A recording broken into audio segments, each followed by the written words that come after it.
Okay. Okay, we are live. Hello, everyone. Okay.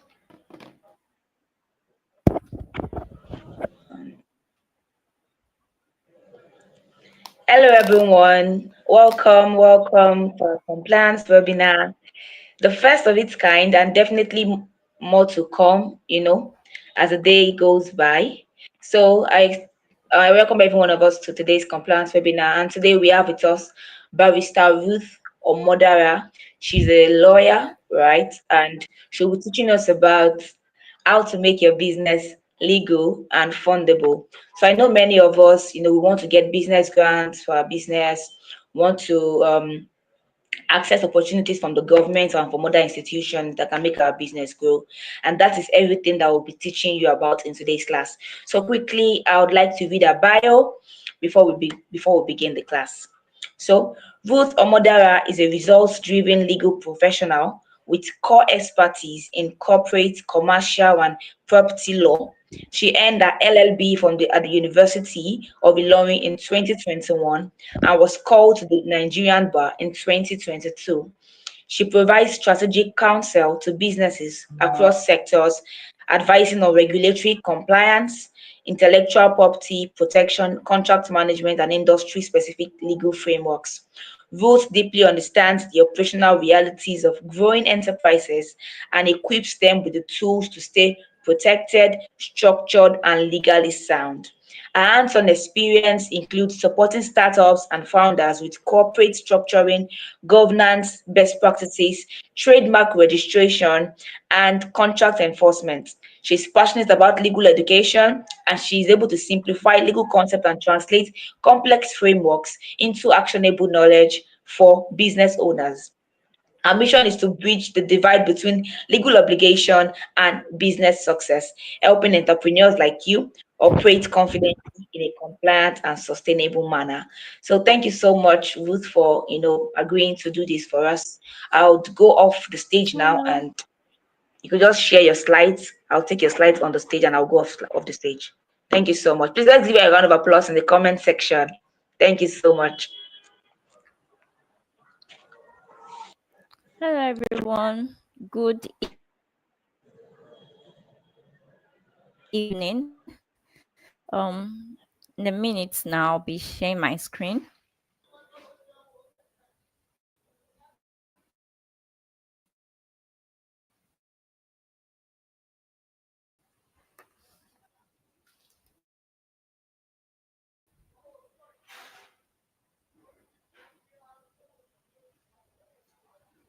Okay. Hi, everyone. Good evening. I believe that we can see my screen. Please, if you can, please leave a message in the comment section.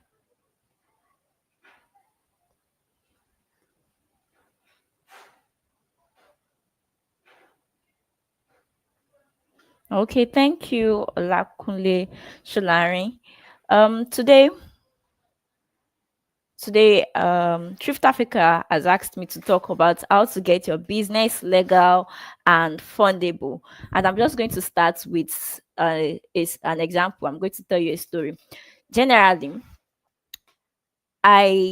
so because I work with a lot of documents, I have to work with a couple of clients.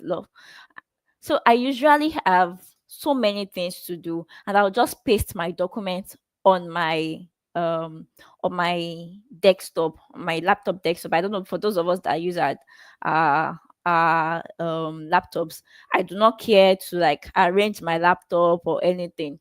And then there's another version of me that realized, oh, instead of doing that, why don't I just arrange everything, put every client by their name, so I know what document I'm looking for, I know where to go for. So I have a very arranged, a well arranged laptop, a very well arranged document, and all of that.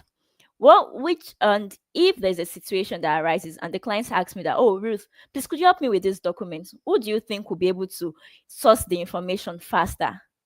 I'm sure it's going to be the version of me that has everything in place, that's taking conscious efforts to ensure that our data management is proper.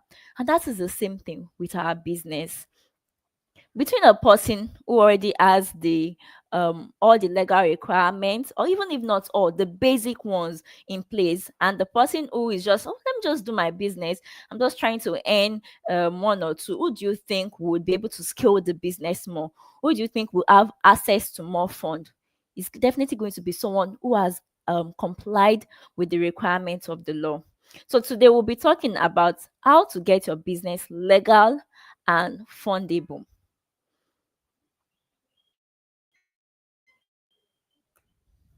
So the aim, our objective today is helping you understand what it takes to get your business legal and fundable. And the overview of the class, we'll be talking, like in this class, we're talking about the importance of registering your business and how it can determine whether you get funding. I'm going to be explaining to you the different types of business structure. We'll also be looking at the factors you need to consider as a business owner. Now I want to register my business. What structure do I want to take on? What are the factors I have to consider? Then we'll also be talking about um, the difference between annual returns and tax returns, and the importance of getting a business account and having proper account records. Please work with me. So the first one, we'll be talking about due diligence. Due diligence is a concept that is very popular in the corporate and commercial world. You hear it in the bank, you hear it in where else? Anywhere there is going to be funding, yes, grants, organizations, those startups. Due diligence is something. So, what is due diligence? That's the first question you'll be asking. So, due diligence is the process by which a potential investor or lender or funding institution investigates a business before providing capital. You are telling me you have a business. You are telling me you need funds for that business. I want to be sure, what exact is the business you have? Who are the owners of the business? What are the objectives? Where is your business operating? Is the business you're operating, is it something that is compliant in the law? Hope it's not something illegal. Because if you are doing something illegal and I'm funding it, then I'm an accomplice. I won't want to give my money to something that will put me in trouble. I'm sure nobody will want to do that. So that is basically what's happening here. You want to know the institution or the individuals, the investors, they want to know what exactly is your business. They want to know, assess your business legal position. They also want to assess your business financial position. They want to know, are you running at a loss? Are you embezzling the funds, especially when it's issues of grants, fundings that you don't have to pay back? Are you misappropriating funds? They also want to know, what is your operational structure? How do you go about, what are your standard operating procedures? How do you get things done? Do you get things done in the analog way or the digital way? Are you fast? Are you responding to the change in the environment? So due diligence is something that is non-negotiable for every organization that wants to give out loan. It's just like a woman who wants to be married, or let's say even a man who wants to be married. Of course, you will want to know the family of your potential spouse, because you know this is a partnership. Such is also that of an investor or for an funding organization, because they are partnering with you for your company to grow or for your business to grow. They want to really understand that business, and that is what they do, due diligence. So there is okay, so for example, Mrs. Toby was shortlisted for 2 million agricultural grants, and during the due diligence stage, she was dropped because her business was not registered with CAC and she didn't have tax identification number. They saw it as a red flag and they didn't proceed with it. And that's just it. You would see that some organization, I think, is it the Tony Menu's organization? I'm not sure which of it, that will require that women, their target audience is women, and they want the majority shareholder to be women, so 51%. And then you bring your documents. What do they want to see? They want to see, who are those people in place? who are in the heads of the affairs? Is it the women? Is it our target audience? And if your CAC, if you are not registered with the government, you can just come to them and present anything to them and they will go with it. So they want to be able to check about, are you compliant with the tax requirements of your business? Even if your business is under some sort of tax exemptions, you still have the duty to file your returns.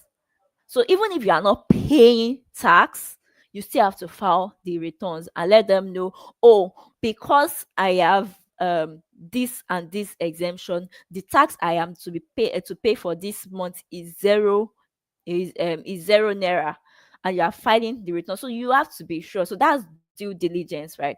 And the purpose of due diligence, we've said most of it, says number one, to assess the risks of funding the business. They want to know, what kind of business are you? What is the risk potential? I mean, if a shareholder or an investor, rather, if a potential investor or a potential funding partner does not have the risk appetite for that kind of business, they'll probably withdraw. They also want to verify the claims made by the business. If you are claiming that this business, what we do is to help people in the grassroots. If you are claiming that this business is an agricultural business, when you bring your CAC documents, they are going to be able to look at it and see what are the objectives written there. If it's a company, you have your memorandum of understanding, or memorandum, yes, the memorandum and the article of association. So in that memorandum of association, there is an object clause. It is the object clause that are going to say, oh, this company, this is what we are going to do, this is what we are doing. And it's also the one that we give the company the power to say, yes, you can raise funds through this means or that means. Also, the other reason for due diligence is to confirm the ownership, not to confirm what's their governance structure.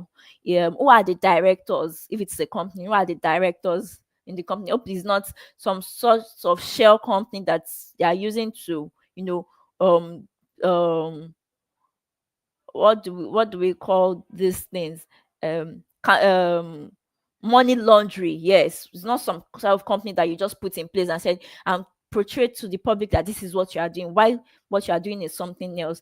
They also want to evaluate the business capacity to repay and yield interest or yield returns, because the reason anybody's investing in your business is because they have a goal to achieve, is because there is a gain for them. So for some organizations or some individuals, the gain is that the company is contributing positively to the economy, and that's where it comes to issues of grants given to other. By some, they are seen as investors. They want to have certain percent of equity, they want to have certain percent of the company, of ownership in the company. They also want to be able to show that whatever I am putting in this company, within this amount of time, I'm able to get these returns. So those are the purpose of due diligence. So there are categories of due diligence. We have legal due diligence. We've talked about that. Whether to know if the company is registered, what structure is it operating, is it a business name, is it a company? So I want to know whether that structure is something that suits me. I also want to know all the required licenses. Has the company gotten all of those things? The contracts, were they properly reviewed? What contract or what transactions is the company currently undergoing? There's also the financial due diligence. Those ones are usually for your like big companies. You want to know what is the financial position in the company. Is it running at a loss? Because if a company is running at a loss, I don't want to invest in a company that is running at a loss. You want to know, is it tax filing? Are they tax compliant? How profitable is it? What are they running in debt? What is their liability? What assets does this company have, or does this business have? So they also want to know the operational due diligence. There's the business structure, to know what are the key persons in the system. Do they have the required certification or skills to scale this business? There's the commercial due diligence. What percentage of the economy or of the market is this business positioned to serve?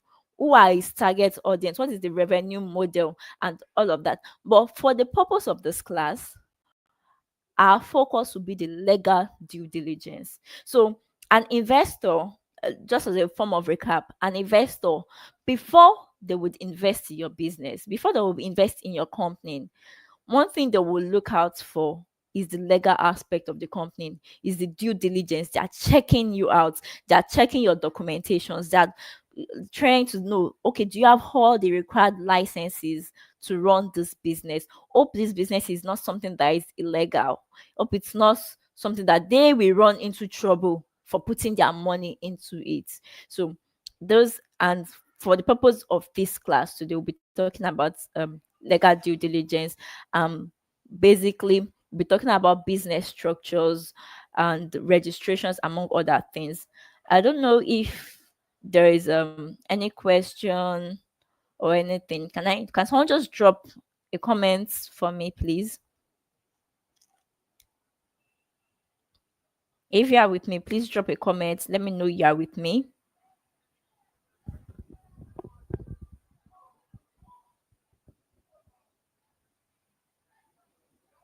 Okay, thank you very much, Ibukun. I'll proceed. So we are talking about types of business structures. So now I'm not talking about type of organizations. I'm talking about business structures. That's a business that's in place for the purpose of making profits. And that's why you see we have streamlined it to sole proprietorship, partnership, and limited liability company. We do not put it, and specifically since we are dealing with MSMEs here, we know there are small businesses and medium businesses open to scale, and we know this is the model that is best profitable for a small scale business, and that's why we've streamlined. There are other types, but for the purpose of this class, these are the ones that most important for us. So starting with sole proprietorship, and here are characteristics of sole proprietorship. The first one is the business is owned and run by one individual. The person is the alpha and omega of the business. So once the person dies, the business dies. That is what sole proprietorship is. It is easier to start, easier to manage. There are no bureaucracies. You don't have to go through different levels to say, before I do this, before, of course, the person can have consultants, people they reach out to, probably legal consultants, tax consultants, and all of that. But the person is the sole owner. So the business and the owner are the same. In law, whatever your business does, you are the one that did it. As long as, so in CAC registration, now that's going to probably be business name registration. Whatever the business does, you did it. So there's no difference between you and the law. And the person is personally responsible for all business debts and obligations. Of course, you and your business are the same thing. So if I, for example, I have root or mother legal practice, and it is registered as a sole proprietorship, I was a business name, the tax on my income is going to be the taxation of that business is going to be based on the personal income tax, because I and my business, we are the same thing. There is no difference. It's just that I don't want everybody to be using root or mother. I want them to be using root or mother legal practice, and that is why I have registered the business, because of the purpose of branding. I want visibility. I want a name that I feel, oh, so nice. Maybe probably I'm not even using root or mother. Probably I'm using one tush other name like that, fine name like that. Because so, but you and that business, you are the same. So once the business owner dies, the business also dies. Then the person is also personally responsible. Okay, we've talked about the debt and obligation. It also keeps all the profits after expenses. You worked for it. You are the one that know how everything went. So if there is a profit after the expenses, you are keeping all the profit to yourself. You are not coming to tell someone that we are sharing in this, because you don't have any other partner in that business. So that's sole proprietorship. Okay, so you gave an example. You say Chika has a small business selling wigs on Instagram. She registered that business with CAC under a business name. She handles everything herself, pays personal income tax once a year. And this is an example of sole proprietorship. So that's just the example because the business, she's just the alpha and omega of the business. She decides what she does with the business, and as long as she's alive and she continues to run the business is alive. But once she passes, the business no longer stands, because it's a business in her personal name, but with a business name.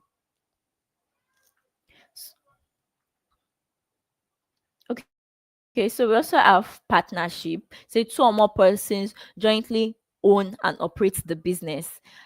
It's just like sole proprietorship.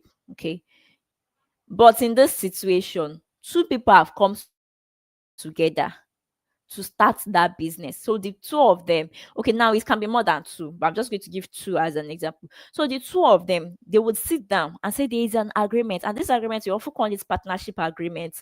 They're going to realize and say that, okay, so how much is your percentage? What will you be contributing to this business? I can be contributing my skills and expertise. Another person is contributing the finance.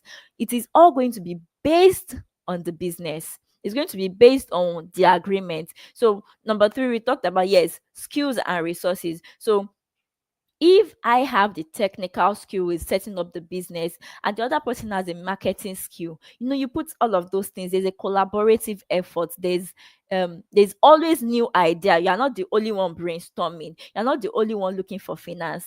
Your partner is there. They said, okay. Then number five, we said each partner can act on behalf of the business and bid the partnership to an obligation. Yes. So whatever one of the partner does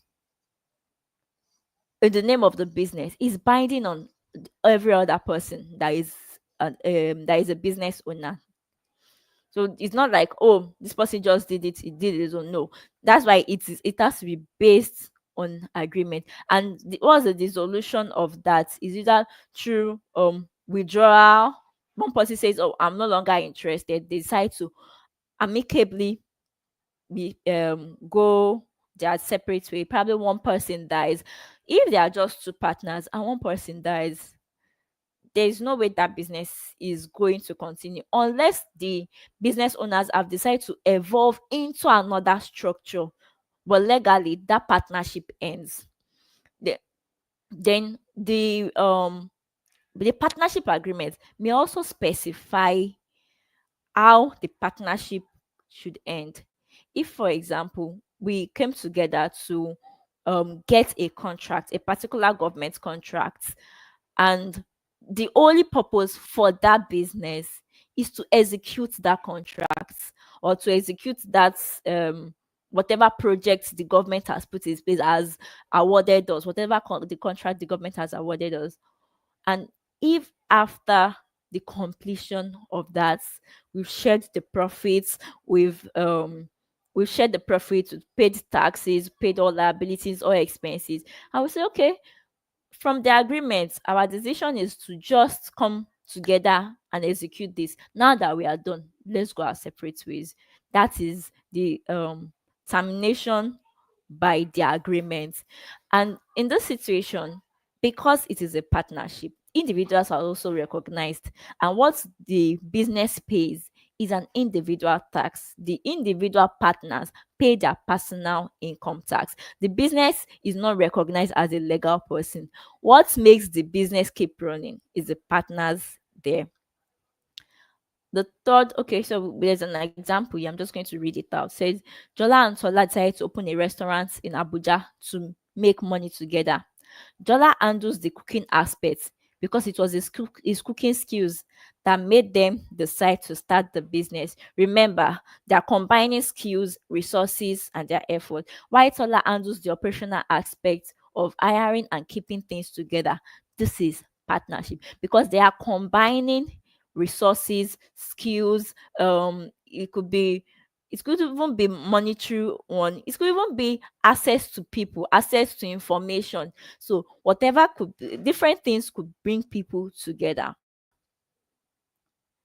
Then the third one is a company. And specifically, we are talking about the limited liability company.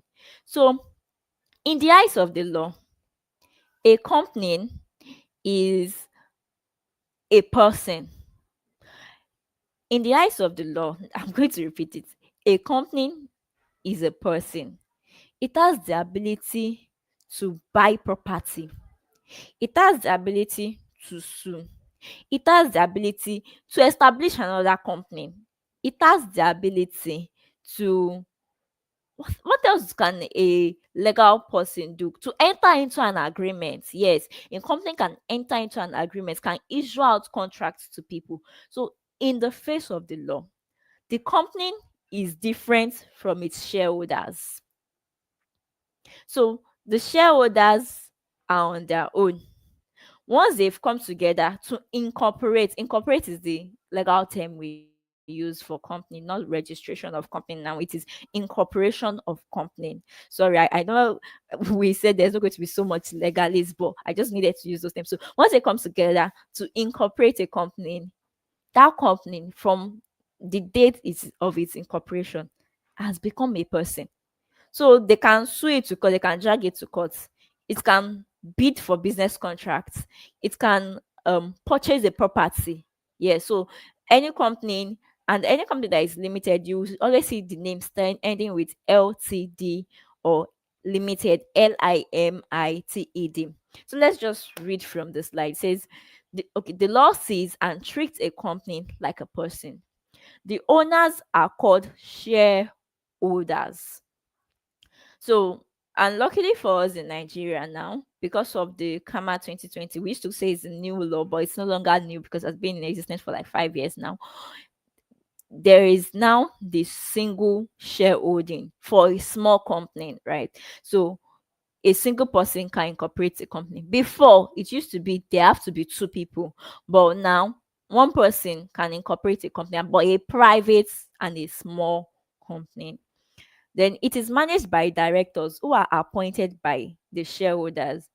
The shareholders have decided to incorporate a company, but the shareholders may not have the skill to run that company. So there are people in place they call directors. Shareholders can also be directors in the instance where they have the skill, they have the expertise to run that business. Now, the fourth point we wrote out here is that the company continues to exist even if shareholders or directors change. So, if I am a shareholder in let's say, in a company, right, and I've decided that I no longer want to be a shareholder here, I can decide to sell my shares to someone else who is interested in the business. So, a shareholder, but the company will always remain until it stops. That's another issue on its own, but until it stops being in existence, until there's an operation of the law or there's a reason, probably all the shareholders together says, oh, this company we no longer want to um this company we no longer want to run it, then let's this company no longer wants to run, so let's close it down. So we call it winding up. Yes, but if that did not happen, if by an operation of the law, probably the court of law says, oh, the business should be wound up, or the owners by themselves did not bring it to a close, to a winding up, that company will continue to exist. So it says a company must be registered and comply with legal requirements. Unlike business name, right? Name, people can start businesses without registering, but that is not legal. Under the Nigerian law, you are supposed to register your business within 28 days of starting that business. But of course, because is it somebody that is in the one corner of his house that is just running the business, even from his room or from his bedroom, that you will get to know that this person is running. But the limitations now comes in place where the person needs finances, when the person needs funding, then the person will not be able to take advantage of the opportunity of being registered. But for a company must be registered and you must comply with all legal requirements. That's the shareholders must be stated, the directors must be stated, the witnesses, people who are say, yes, I am there when they registered this business. Yes, a witness must be there. And there may be some other requirements of the law depending on the type of business. Then the sixth one is that companies are subject to corporate tax separate from the personal taxes of owners. If we can recall, for sole proprietorship, for partnership, what we said is that those taxes are the personal income tax of the business owners. But in this situation, remember we said a company is a person. And because a company is a person, it has to pay its own tax. And that's what we call the company income tax. So when the company is done paying its tax, then the profit, and it has decided to um declare dividends from the profits, that profit, when it is being shared, those dividends, when it's being shared to the shareholders, there's going to be tax deducted from it.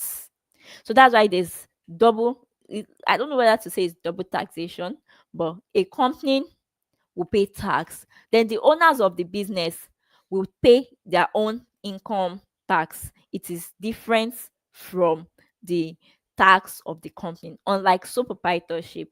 So I think there's a question here. It says, I'm coming, let me just try to read it from the screen. It says, if a single person establishes a limited liability company, are they legally entitled to the company's profits? Yes, they are. They are. So once you've already paid off all the liability, I think I'm sure that um Shift Africa will be able to talk about that in the financial aspect, but I'm just going to talk about it. So whatever revenue the company generates is going to remove its expenses. Whatever revenue a company gets is going to remove its expenses, going to remove all its liability. Then there is going to be profits before tax. Then there's now going to be taxation based on whatever the um the tax rate is at that point in time. Then you may need to use a tax consultant. That's in a more complex situation though. And and after paying tax, whatever is now left from it, that's what we call profit after tax. And that is what they can then share dividends from. But if the company does not make profits, it is wrong for you to declare dividends. It is the profits after tax that you can declare dividends. You can declare dividends for. Okay, so I'll just keep going to the next one. Okay, I gave an example of a company. It says Azan registered his business as a limited liability company because it plans to grow big and attract investors. He was able to open a country or a corporate bank account, apply for SMEDAN funding, and secure an investment because he had a proper structures and annual filings. Yes, so usually business name is not as complex as allows people why a single person can register a company. Company allows different people to come together to register the business. In fact, they allow them to sell off their own shareholding, probably when they are already tired of being shareholders, and their interests in the company, it will be based on the percentage they own, the percentage of the shares they own. So a person who has 10% shares would generally be expected to receive more dividend than someone that owns 20% rather, the person that owns 10% will be expected to have more than the person who has just 5%. So it is always based on their percentage. So the next one, now you want to register your business, you're considering, what do I do? Why should I go for a sole proprietorship? Why should I go for partnership? Why should I go for limited liability company? Which one will be best for me? So we are now going to look at what are the factors you put in place when choosing a business structure. Because you can't just wake up one day and say, "Oh, I want to do this." There must be a reason, and you have to sit down and carefully analyze the situation and see which one will best achieve my aim and objective. So the first one is the legal requirements for business. There's registration compliance. So there are certain businesses in Nigeria that you cannot register as a business name. There are certain businesses that must be registered as a company. So you may want to sit down with your legal consultant and tell them, oh, this is the type of business I want to register. This is what I want to do with this business. This is the kind of services I want to provide. This is the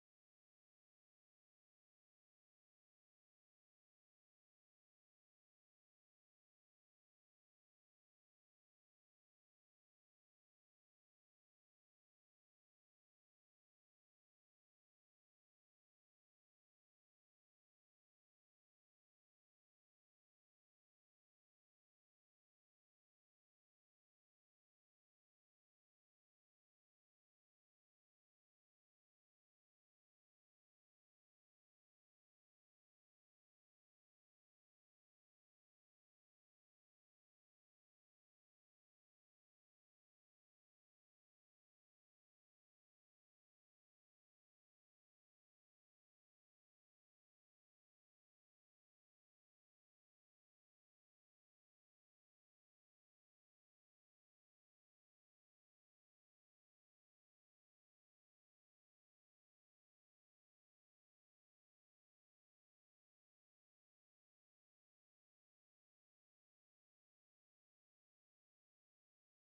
business I want to register. Hello, everyone. So I think our network is a bit glitchy, so but she'll soon join us back. Thank you very much. Let us hold on for some minutes while she joins us back.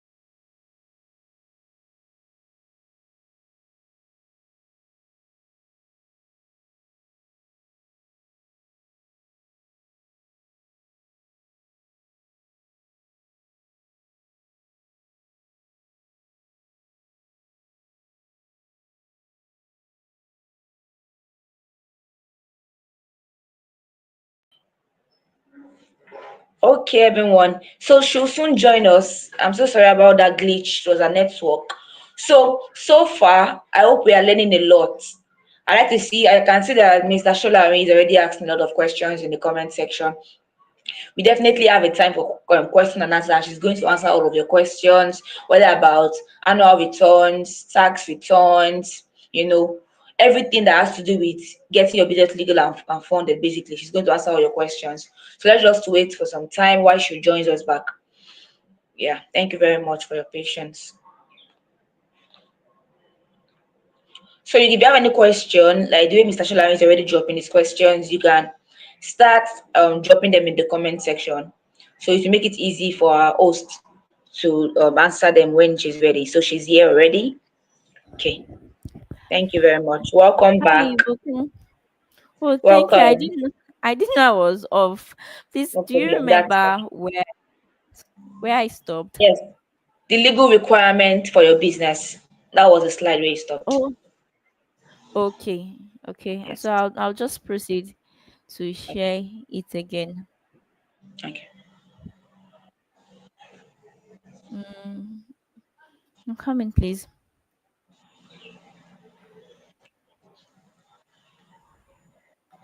Okay, can you still how is it now? Can you see my screen?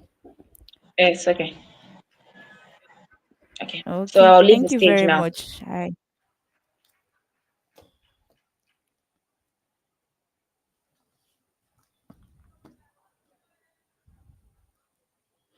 Hello?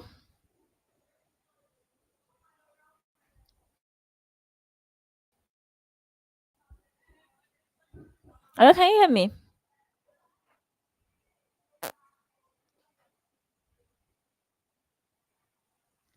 Please can someone leave a comment if you can hear me so I'll be sure that can be heard. Oh, okay, thank you very much. So okay, we've stopped at legal requirements for the business.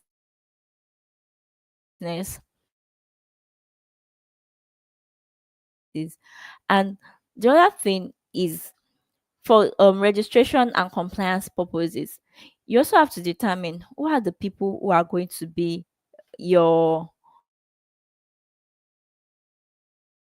who are going to be the owners of the business.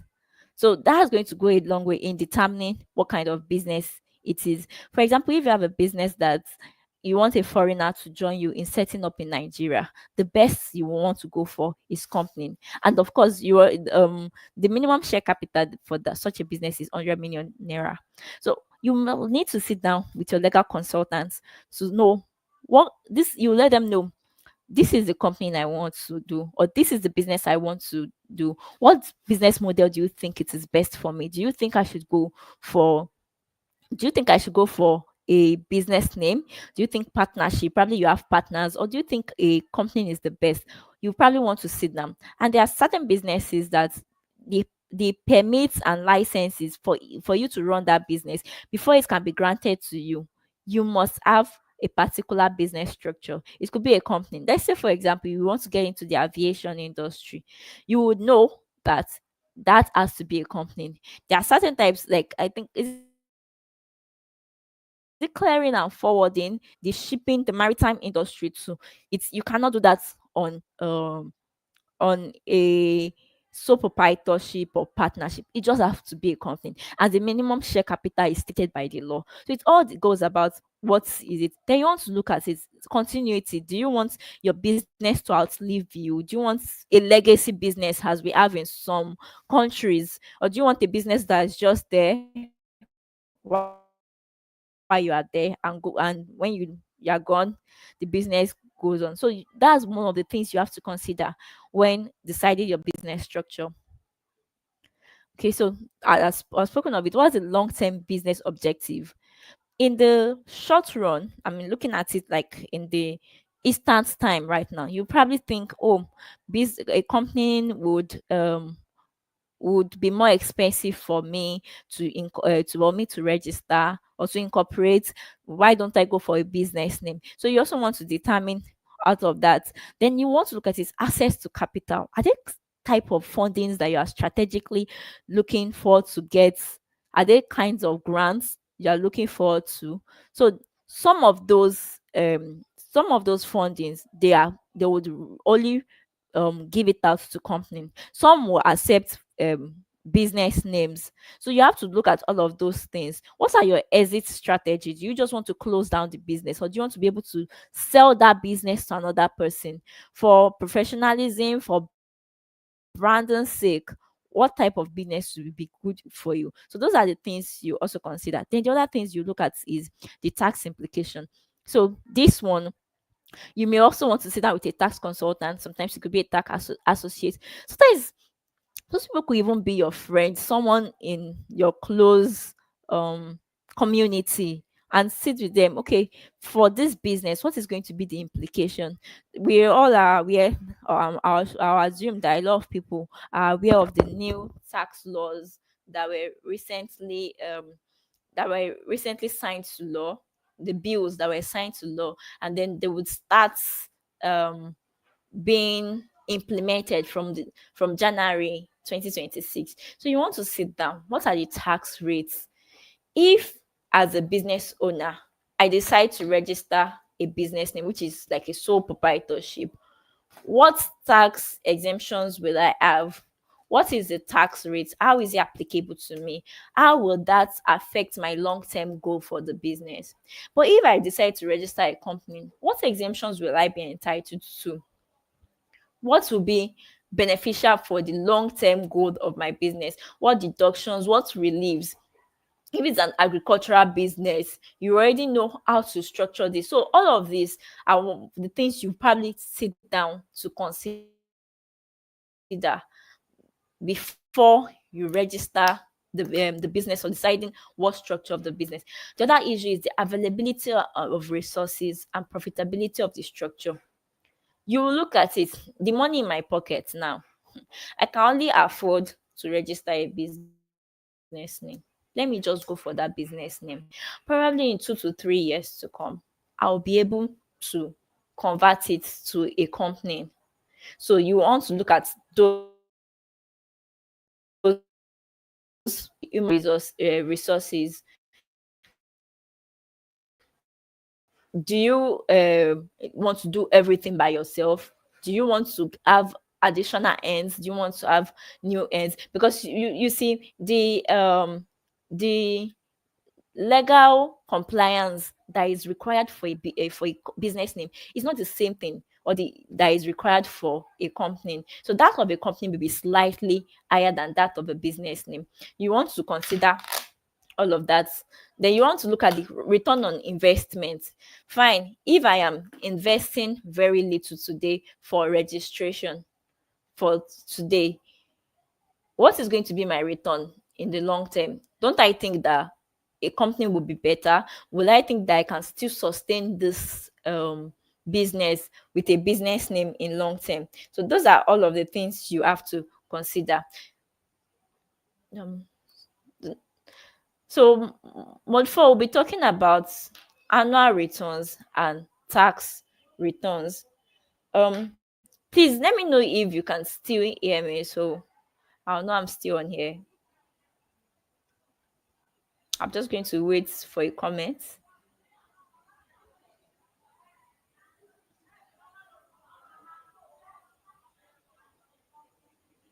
Okay, thank you very much, Ibukum.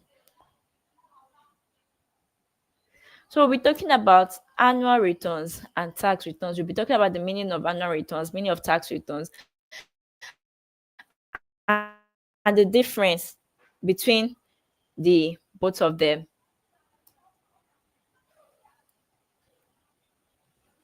So annual returns is a statutory corporate filing made to the corporate affairs to confirm that a business is still active and compliant.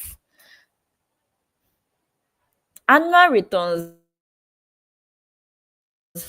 is not tax CAC, the Corporate Affairs Commission. The tax returns is to the okay, they said it's not going to be federal inland revenue soon, but it goes to the tax authority. So whether it's for the state revenue service or it's going to be the federal, your tax goes to the tax authority. Annual returns is to CAC. So you're just telling this CAC that in the financial year that just ended, this is my registered office. If it is a company, this is the name of the shareholders. This is the percentage of shares they are holding. If it's a business name, oh, this is the name of the proprietor. The proprietor did not at any point in time during the course of the business sell the business to another person. Those are all the things you want to know. So you also want to know what are the business activities you engaged in. How much did you make in that year?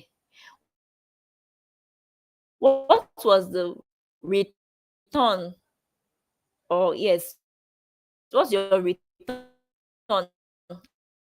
at the end of the year? So what was the revenue generated? How much money came in in total? So then there's going to be the how much assets do you have? What is your net asset at the end of the financial year? So they just want to know what is the financial position of your company, and that is what your annual returns is. They also want to know what business activities the company engaged in during the course of the year.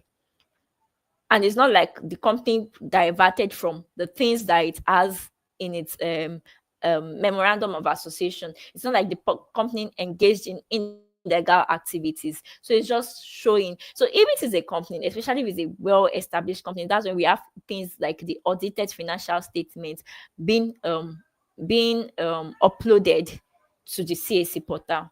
So that is what annual returns is. Okay, so I've said it here, but let me just read. It says filing your annual returns will require you to pay for annual filing, not tax. Yeah, so for you to let them know this is the returns, this is how much we add at the at the end of the year. You have to pay a fee to CAC and probably to your consultant who is going to help you upload it to CAC. But know that the amount you are not paying, it is not tax. Your annual returns is not tax. And you have to pay it as and when due. So you have to pay it as you have to file it rather as due and when due. You have to file it with all the required information. You cannot leave out some information, and you cannot upload false information. That's one thing. It has to be the correct information, and you have to file it when due. So you already know at the end of the financial year, which most companies use. It's only few companies that don't, or businesses that don't use the regular 1 year, 1st of January to 31st of December. But just know that at the end of your company's financial year, you have to file it, and it has to be filed for a company now. It has to be filed within 42 days after the annual general meeting. Anytime after that, we take on penalty. Considering that the commission is currently updating some of its fee, we could not say exactly what the penalty can be, but it is best for you to file it when due. File it as soon as possible. Like at the end of your financial year, if it is a company and you have what do you say, you have held your general meeting, the members at the general meeting have approved the financial statement for the year, you proceed to file it so that you will not pay penalty. So we give an example of Emeka who registered his business but has not filed for 4 years. Whenever he is ready to file, he will pay for the filing and pay fine, which is your penalty for not filing at the right time. So I also just have to reiterate that annual returns is not your tax. Your tax goes to the tax authorities. Your annual returns is just to the Corporate Affairs Commission, letting them know that this was your business activity in the course of the year. So, okay, although I've mentioned it, says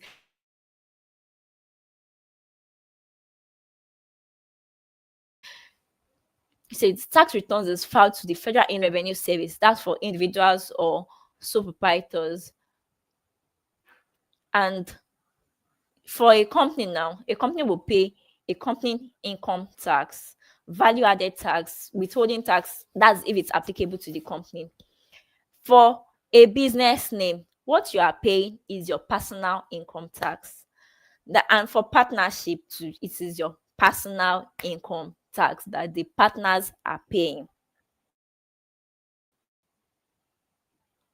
Okay, we have already talked about this already. It says what's the difference between annual returns and tax returns? Your annual returns is a compliance that duty to the Corporate Affairs Commission.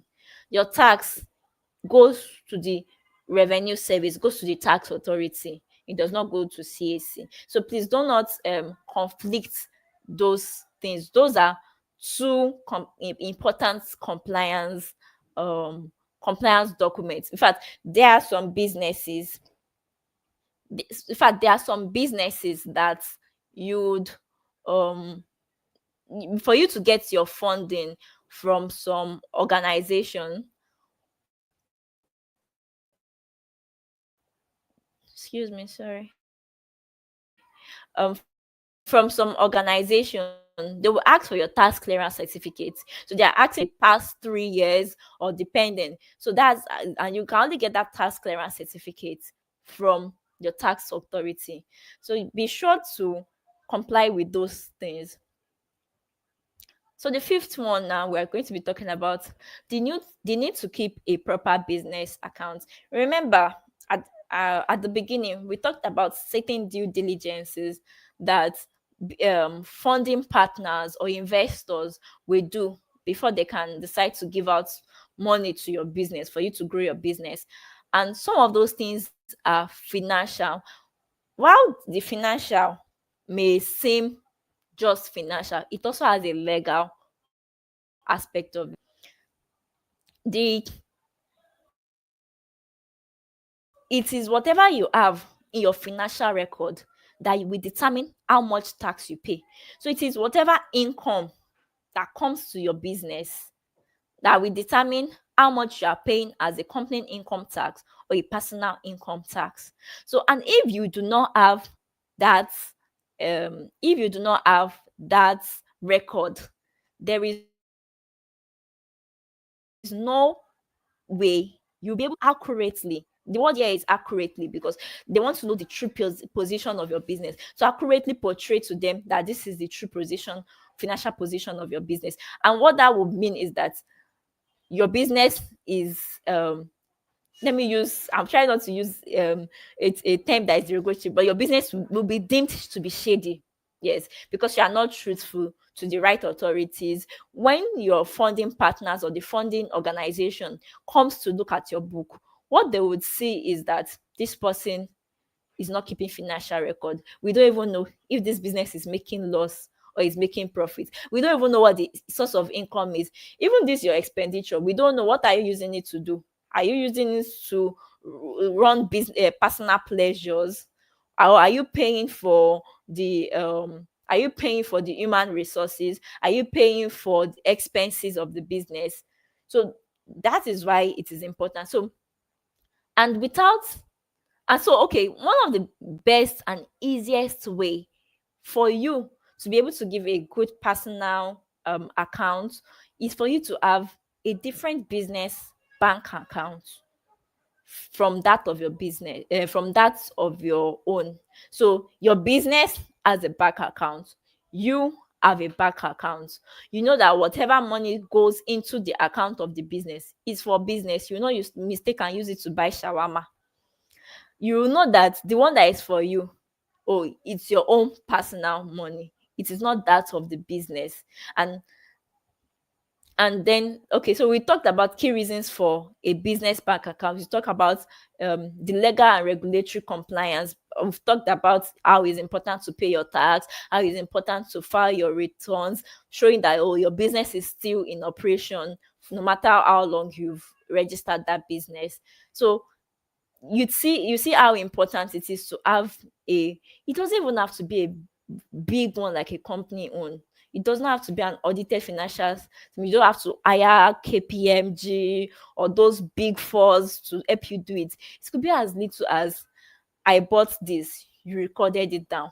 I bought that, you recorded it down. And then look out for organizations that like Thrift Africa that help small businesses grow and help them keep proper accounts. You look out for those organizations, they're not going to break your bank. You don't have to, it's not that difficult reaching out to those kind of organizations. And at the end of the year, okay, this is the amount, this is the financial statement that I generated from the bank. You probably ask your bank, please send me my financial record. They send it to you. You are able to present it to those um consultants that are willing to help small businesses without billing them all their money, and then you are able to just come up with something because you have a record. So it doesn't have to be perfect. You may not be able to, as at now, employ an accountant for the business, but there are some of those things that you can outsource, and we should not overlook those things because they have long-term effects on our business. Then to avoid penalties, you are not start thinking, oh, probably a huge sum of money came into your account. You are not start thinking, how did it come in? If there's at any point in time you need to give reports to any business, to any government organization as to what that transaction is for, you can give proper record for it. And that is one of the things. So we're just going to give a summary of what makes a business legal, of what makes a business legal in Nigeria. I can see the question, please. I would respond to it. I just want to close. Okay, well, probably I should respond to the question. A minute, please. Is the fine for not filing annual returns a one-off amount or amount per year missed? It is amount per year missed. In fact, from September 1st now, from September 1st, CAC's new guidelines, new regulation, not only will, especially for a company, not only will the company pay penalty for the year, the directors will pay penalty, the shareholders will pay penalty. So at the long run, you probably would think, how I cannot continue with this. So that's why it is best to file your returns as due and when due. So, but from now till is it 31st of August, every every amount you are paying is just going to be static per amount of year missed. So, and it's going to be a penalty for the company or for the business alone. But going forward from there, the penalties would extend to the shareholders, would extend to the directors. So it's not a one off. So, and once you've cleared it and going forward, you begin to pay at the appropriate time. You begin to file, rather, it's not just about the payment now. You begin to file at the appropriate time. You would not incur any liability again.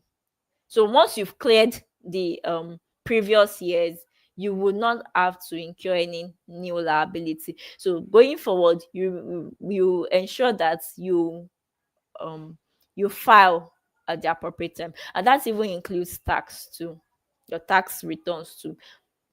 So we're going to just give a summary. What makes a business legal in Nigeria? Like, we are just talking about the basics of what makes a business legal in Nigeria. Number one is registration with the Corporate Affairs Commission. Because if you run a business under the law, if you run the business for 28 days, within those 28 days, you should register those business for it to be recognized by the law.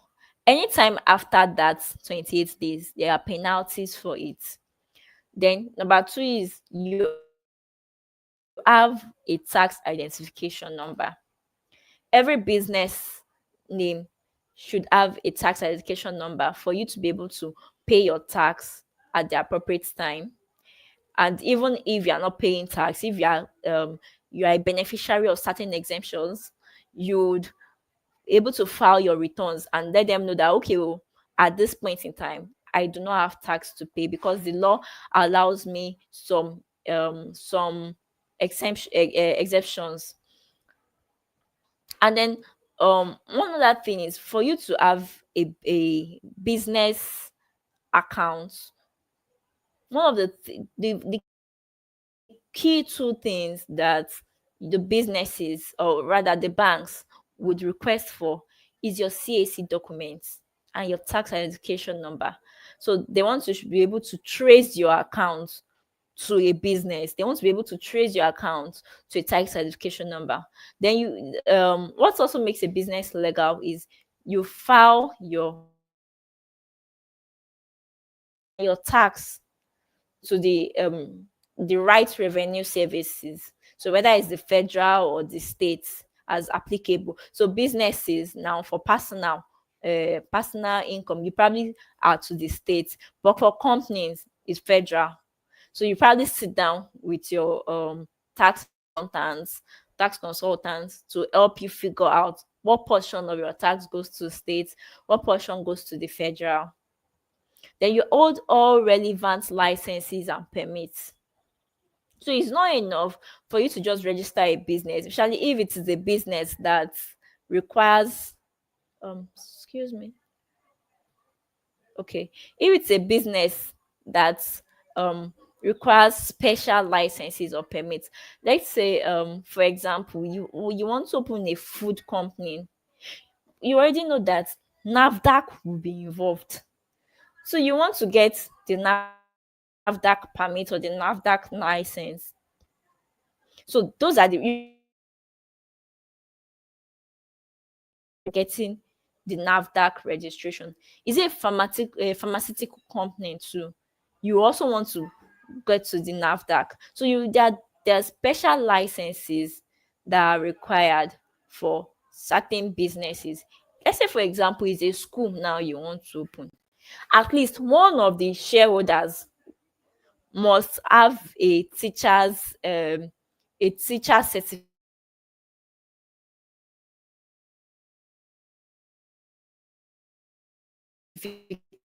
certification for them to show that, yeah, I'm look at me, I'm a teacher, I'm a lecturer, I'm a professor.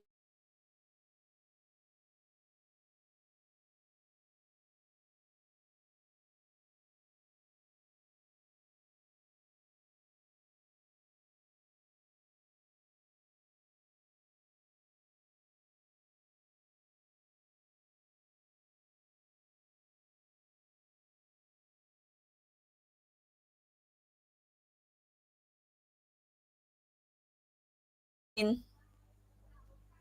you need a permit of a certain business. Then the other one is it operates under a clear business. Is it sole proprietorship? I am the only one that own my business. I may employ other people to work with me, but they don't own that business. I own my business. Is it partnership? I and my friend, I and three other persons, based on an agreement that we've made, we've decided to run this business together. Our purpose is to ensure that the agreements in the partnership agreement. You also want to know the limited liability company. Who are the shareholders? Do I want to be the only shareholder rather? Do I want to do it with someone else? So yes, there's also something called shareholders agreement. So is there an agreement between myself and the other shareholders? What am I bringing to the table? Am I bringing my skill and expertise? Um, Aside from the shareholding, is somebody bringing his property? Do you need someone to do a valuation of the property to know how much shares the person will be entitled to based on the property the person gave to us to start that business or to register the company? So all of that is what makes a business legal. It is important that it is registered. It is important that it complies with all regulations, all relevant. Is it the tax? Is it some compliance? If it's a business that wants to be involved in export and import, so you want to be sure that your business is compliant with everything that it needs to be. Then what makes a business fundable? So we've already said this business complies with the law. What now makes it an attractive business for the investor? What makes it fundable? Number one, there's a transparent ownership and structure. We've already talked about those structures. So now they are not you are not hiding who owns it, who is going to be the long-term beneficiary of that business. There's a proper financial record. Does it have a bank account? How much comes into the business? How much goes out? At the end of the year, does it have a financial statement for the year? What are the history in the past 3 years? What profit has it made? What growth has it does it have? Then the third thing is the clear growth model or repayment plan, especially if it is some sort of loan that you are getting from the business. So in that kind of situation, the lender would want to check this business I'm investing in now. Can they pay me back? How long do I think will be enough for them to pay me back? This amount that I am pulling into the business, hope it's I'm not going to run at a loss. The fourth one is compliance with legal and tax obligations. Is there a returns that have to be filed annually? Does the business file it? For example, now in Nigeria, there's something we call 14th schedule now. Those applies to financial institutions. Now, if may run into trouble with the regulators, the CBN, the CAC, and all of that. So the funder wants to check, do they comply with all this legal and tax? Hope they are not going to be liability. Hope there is no legal dispute. Hope this company or this business is not something that has been used to carry out fraudulent activities. So those are the two things you look at it: the legal one, and if it is fundable. So we've come to an end of this discussions. Please, do you have any question, or do you have questions for me in the comment section rather? Okay, thank you so much. This was such a great time. So there are some questions in the chat. I'd like to Okay. read. Yeah. So Mr. Shalom asked the question for. I don't know if you've answered this Yes, one. He yes, I said, can if a, see okay, he said if a I single can see the person establishes a comments. limited liability company, okay, are they legally entitled to the company's profits? Hello, did you see that? Hello, can you hear me? Hello, Buku. Okay, so I can see question. Says who needs So Mr. to Shalom, he involve asked the NAFDAC? question. Is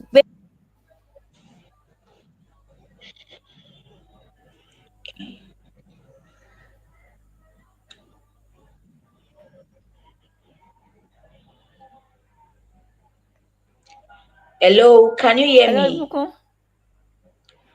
Yes, can you hear me? Please, if anybody can hear me on the call, just please type it in the comment section. Let me know if it's from my end.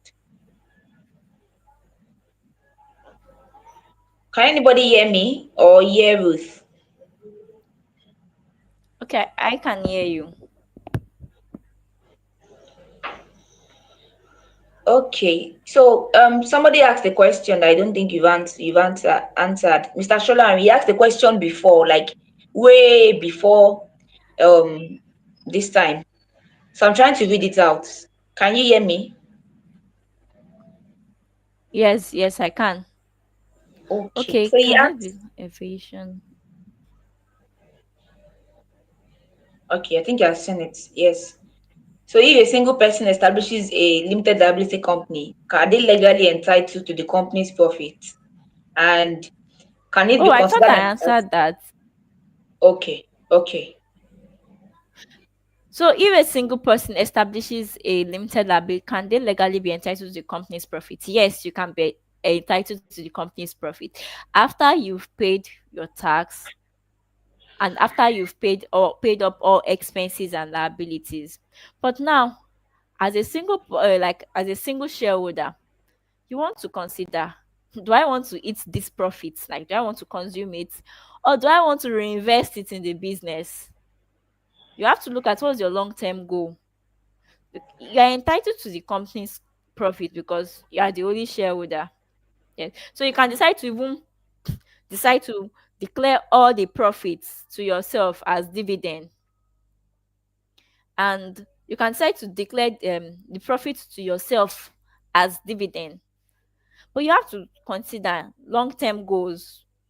These profits, if I invest it and decide to use it for the business or for the company to probably buy a machinery or an asset that the company would help you, like it to help you to work more effectively, it then determines what is your goal in long term. So do you just want to make profits and consume the profit? Yes, you can, bring out money, probably a little cost of running or some other things for yourself, but you just have to sit down and think, do I want to scale my business based from the profit I've made?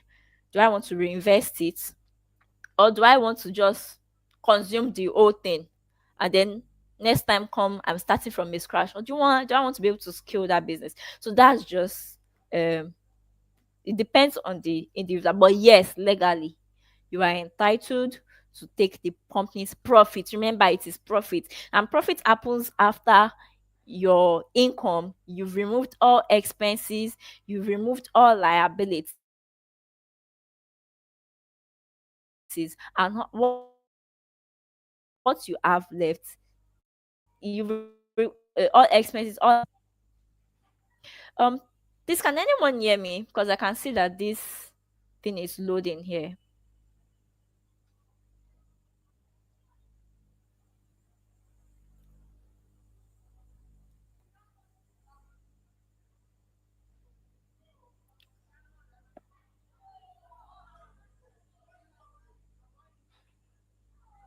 Oh, okay. Thank you very much. So it's just about your long term goal as a business owner. You have to be strategic. Do you want to consume all your profits? Fine. If you want to, then you continue to run at the same level you are. But do you want to, like, if for example there's an equipment that would help you make more profits next year, do you want to use it to buy those things? Or do you want to use it to buy those things? As tax evasion if I use my business to my assets for myself? I don't really get that question. I don't know if Mr. Sholari is on the this call. If you could just probably rephrase it.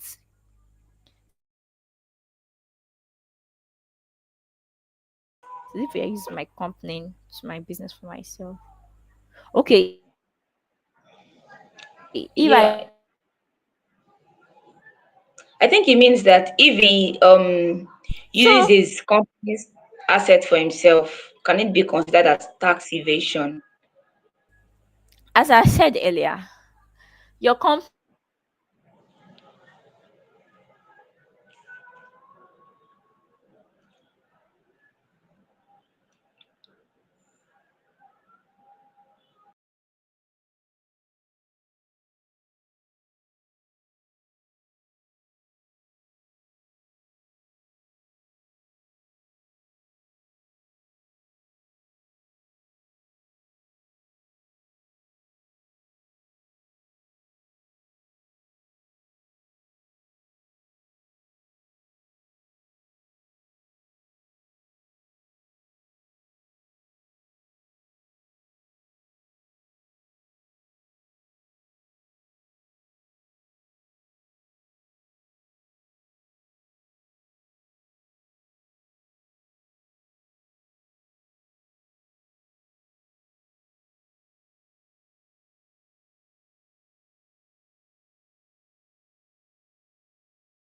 Okay. Ruth, can you hear me? Yes, I can hear you.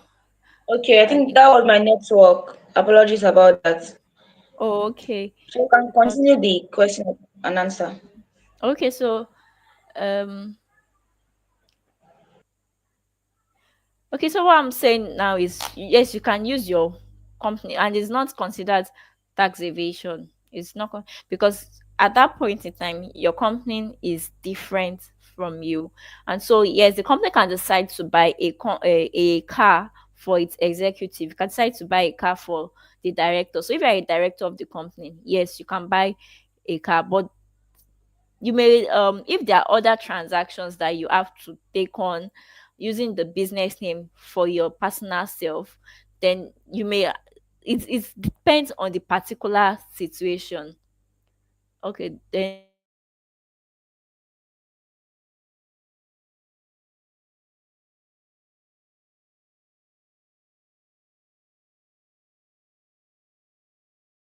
the pharmaceutical products, the drinks, or whatever it is, they are the one that have to get NAFDAC certification for them to use it. And then requiring what kinds of business require the SCUMOL? Oh, yes, that is issued by the EFCC. Although that's going to be a class for next week, but there are quite a number of them. Dealers in luxury goods, real estate, consultancy. So usually people who are deemed to move large sum of number of people of money rather are those that are required to get the SCUMOL certificate. We'll deal with that next week. Please join us. I'll show you. Okay, so please can you give an idea of the amount of penalty for not filing of returns? Please, I would really direct you to Ibukun. She would be able to give uh a response to this because I cannot give a response. It's usually depends on the company. So is it a small company? Is it a big company? So if you reach out to I'll reach out to Thrift Africa and let them know what exact type of business you have or what exact type of company you have. That let them know how many years they're going to be able to tell you how much the penalty is. And I'm very sure that the penalty is increasing from 1st of September.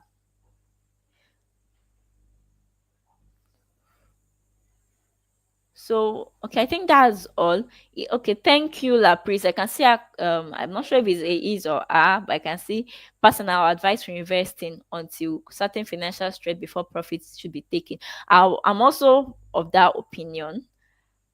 Okay, and I think that's the end of the questions for this.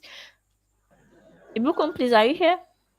Yes, I am. Thank you so much. This was so insightful, and I'm sure our community members also, learned a lot. So, like you said, next week we'll talk more about FIRS, call, SCUMUL, and other things regarding your business registration and compliance. So, ensure that you are here next week. We're going deeper into compliance issues and just helping you understand things so that your business can stay legal and fundable. Thank you so much, Ruth. We really appreciated your time and your insightful contributions. Also, Thank you for thank you to having me. everyone. Yeah, thank you to everyone that joined us. It really means a lot. Really appreciate you. You made this a fantastic time. All right, Ruth. Thank you very much. I'll be ending the live stream now. Bye, everyone. Goodbye, everyone. Okay, Lapris, hi. I can see. Say hi. Have a wonderful weekend. Bye. Uh, yeah, bye.